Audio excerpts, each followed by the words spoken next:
A shopkeeper marked the price of a table as 1400 and offered two successive discounts, one of which is 12% of a customer pays 1133.44 for the table. Then what was the second discount percentage offer? तो पहले mark price क्या थे देखिए 1400। इसके ऊपर कितना discount दिया गया 12%। तो बेचा जाएगा कितने में? तो 100 माइनस 12 तो बेचा जाएगा 88 में। 88 अपॉन 100। अब क्या बोला गया?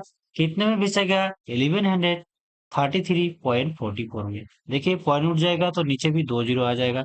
20 काट गया। 11 से काटो 11 8 जा 88। 11 से इसको काट लेते 11 हो जाए 11 1 रहेगा 0।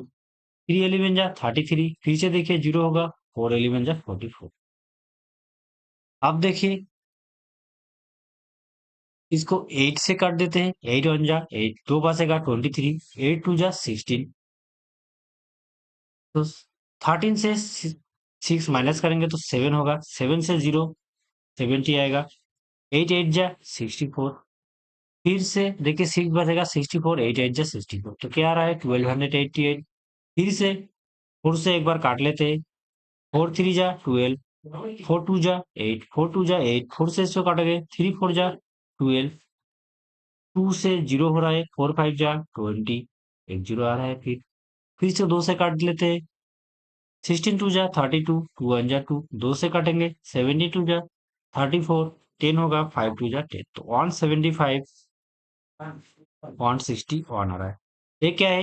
ये मार्क प्राइस। ये क्या है? ये सेलिंग प्राइस। कितना का डिस्काउंट दिया जा रहा है देखिए मार्क प्राइस के ऊपर 175। तो बेचा जा रहा है 161 में। तो डिस्काउंट हो रहा है 5 से 1 को माइनस करेंगे तो 4। 7 से 6 को माइनस करेंगे तो 1 इंटू 100। देखिए 5 से काट देते हैं। 5 20 जा 100।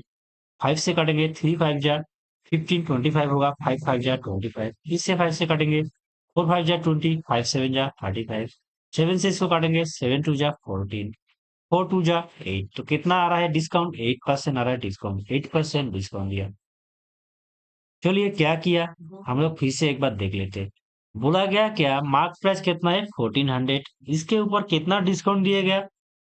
बेचने के टाइम 12% डिस्काउंट दिया। तो 12% डिस्काउंट दिया गया तो बेचा जाएगा कितने में? 88% में। तो 88 अपॉन 100 किया हम लोगों ने। रेशियो ये डिस्काउंट देने के बाद कितना हुआ सेलिंग प्राइस? 1133.44। इसको सॉल्व किया दोनों रेशियो आ गया। क्या? मार्क प्राइस या सेलिंग प्राइस का। तो मार्क प्राइस है 175। सेलिंग प्राइस आया 161। तो कितना का डिस्काउंट दिया गया? 14 रुपीज का। तो 14 अपॉन 175 इंटू 100। डिस्काउंट परसेंटेज आया 8%।